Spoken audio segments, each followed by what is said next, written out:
Hello, എന്തൊക്കെ വിശേഷം? സുഖം. ഇന്ന് വായനാ ദിനമാണ്. അപ്പോൾ അതിനെ സംബന്ധിച്ചൊരു വീഡിയോ ഒക്കെ ഇടാമെന്ന് വിചാരിച്ച് അങ്ങനെ വന്നതാണ്. വായനാ ദിനമായതുകൊണ്ട് തന്നെ നമുക്ക് എപ്പോഴും എല്ലാവർക്കും ഒരു മുൻപേ കേട്ട് പരിചയമുള്ളതാണ്, വായിച്ചാൽ വളരും, വായിച്ചില്ലെങ്കിൽ വളയും. അങ്ങനൊരു ചൊല്ല് മുമ്പ് കേട്ടിട്ടുണ്ട്. അതായത് വായിച്ചു കഴിഞ്ഞാൽ നമ്മളെ അറിവും ചിന്താശക്തിയും ഒക്കെ വികസിക്കും. വായിച്ചില്ലെങ്കിൽ എന്താവും? അറിവില്ലായ്മ കാരണം നമ്മൾ പിറകിലോട്ട് നിൽക്കേണ്ടി വരും, പല കാരണം കൊണ്ടും.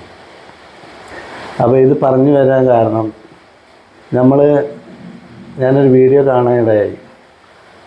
അതിൽ എനിക്ക് മനസ്സിലായത്, മറ്റുള്ളവരുടെ വാക്ക് കേട്ട് പഠിച്ച അതേമാതിരി പറയുക, എന്നാൽ അതിൻ്റെ സത്യാവസ്ഥ എന്തെങ്കിലും ഉണ്ടോ അത് ഒന്ന് പരിധി നോക്കാനോ ഒന്നും മനസ്സിലാക്കാതെ മറ്റുള്ളവർ പറഞ്ഞു, എൻ്റെ ഗുരുനാഥനായി, അതങ്ങനെ കേട്ട് പഠിച്ചു. ഇതിലെന്തെങ്കിലും സത്യസന്ധതകളുണ്ടോ, എന്തെങ്കിലും ഇതിൽ സത്യമുണ്ടോ എന്ന് അന്വേഷിക്കുകയൊന്നും ചെയ്യാതെ അങ്ങനെ വളർന്ന് വലിയ ആളായി നാട്ടിൽ പേര് കേട്ട പല ആളുകളും ഉണ്ട്. അതുപോലെ നമ്മൾ പറയും, ഒരാളെ വസ്ത്രധാരണം നോക്കിയിട്ട് നമ്മൾ വിലയിരുത്താൻ പറ്റൂല എന്ന്.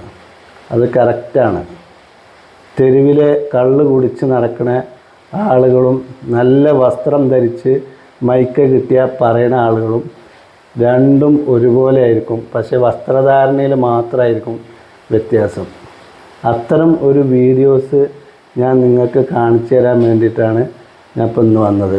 നമ്മളൊന്ന് ആ വീഡിയോസ് അൻസാരി സുഹൂരി ഉസ്താദ് വിശദമാക്കി പറയുന്നുണ്ട്. അത് ഞാനാണ് പറയണത് വെച്ചെങ്കിൽ എനിക്ക് പൊങ്കാലിടാൻ പല ആളുകളും ഉണ്ടാവും. ഉസ്താദുമാരെ കുറ്റം പറയാണ്, പണ്ഡിതന്മാരെ കുറ്റം പറയാൻ പാടില്ല, അവർ അങ്ങനെയാണ് ഇങ്ങനെയാണെന്നൊക്കെ പറഞ്ഞിട്ട്. പക്ഷെ ഇത് അവർ അൻസാരി സുഹൂരി ഉസ്താദിനെ പറയുമ്പോൾ പ്രശ്നമില്ല എന്ന് എഴുതിയിട്ടാണ് ഞാൻ അവരുടെ വീഡിയോസ് അതേപടി ഞാൻ നിങ്ങൾക്ക് കാണിച്ചു തരാൻ പോകുന്നത്. എന്തായാലും വീഡിയോസ് ഒന്ന് കണ്ടു നോക്കണം. ഇത്തരം തലി കെട്ടിയ അറിവുണ്ടെന്ന് നമ്മൾ വിചാരിക്കണ പണ്ഡിതന്മാരുടെ വായിന്നാണ് നമ്മൾ ഇതുപോലത്തെ കേൾക്കുന്നത്. അപ്പോൾ നമ്മളിന്ന് മനസ്സിലാക്കേണ്ടത്, ഇന്ന് നമുക്ക് എന്തെങ്കിലും സംശയങ്ങളുണ്ടെങ്കിൽ അത് നമ്മൾ ഈ പണ്ഡിതന്മാരുടെ അടുത്ത് ചോദിച്ചിട്ട് വേണമെന്നില്ല. നമുക്ക് ഇതിൻ്റെ യാഥാർത്ഥ്യം അറിയണമെങ്കിൽ, എന്തെങ്കിലും മതങ്ങളെക്കുറിച്ചോ എന്തെങ്കിലും യാഥാർത്ഥ്യം അറിയണമെങ്കിൽ നമുക്ക് നെറ്റിൽ പരതി, അല്ലെങ്കിൽ ChatGPT, അങ്ങനെ ഒരുപാട് ജെമിനി, ഒരുപാട് വഴികളുണ്ട്. ലക്ഷക്കണക്കിന് ക്രോഡീകരിച്ച സൈറ്റുകളാണ് ഇതൊക്കെ. ഈ ജെമിനിയും ChatGPT അങ്ങനെ പല സൈറ്റുകളുണ്ട്. നമുക്ക് എന്തെങ്കിലും അറിവില്ലായ്മ ഉണ്ടെങ്കിൽ നേരെ ഇത്തരം തലി കെട്ടിയ ആളുകൾ അവർക്ക് ഉദ്ദേശിച്ച രീതിയിൽ വളച്ചൊടിച്ചിട്ട് അവർ നമ്മളെ മനസ്സിലാക്കി തരുള്ളൂ. നേരെ മറിച്ച് ഇത്തരം സൈറ്റുകളിൽ കയറി അതിൻ്റെ യഥാർത്ഥ്യം നമുക്ക് മനസ്സിലാക്കാൻ കഴിയും.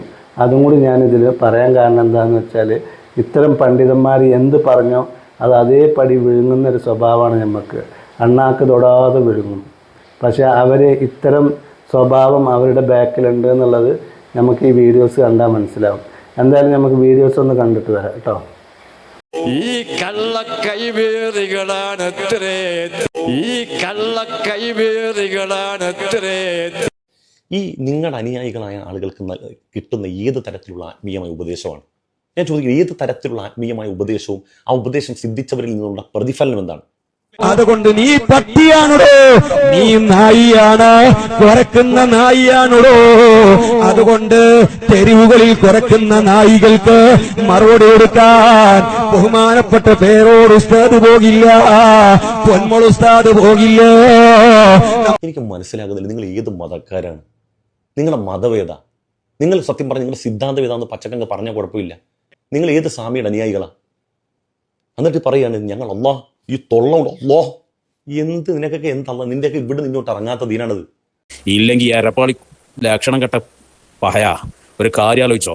ഞങ്ങള് പ്രവർത്തകരെയോ സുന്നത്യമായത്തിന്റെ ആലിമീങ്ങൾക്കെതിരെയോ ഇജ്ജങ്ങാനും എന്തെങ്കിലും ചലച്ചു കഴിഞ്ഞാൽ തിരിച്ച് അങ്ങോട്ട് പറയണതുണ്ടല്ലോ, ആ പറയണതിന് സക്കാത്ത് കൊടുക്കാൻ പോലും തയ്യൂല. ഇങ്ങോട്ട് പറയണത് പള്ള നിറച്ചങ്ങോട്ട് കിട്ടും.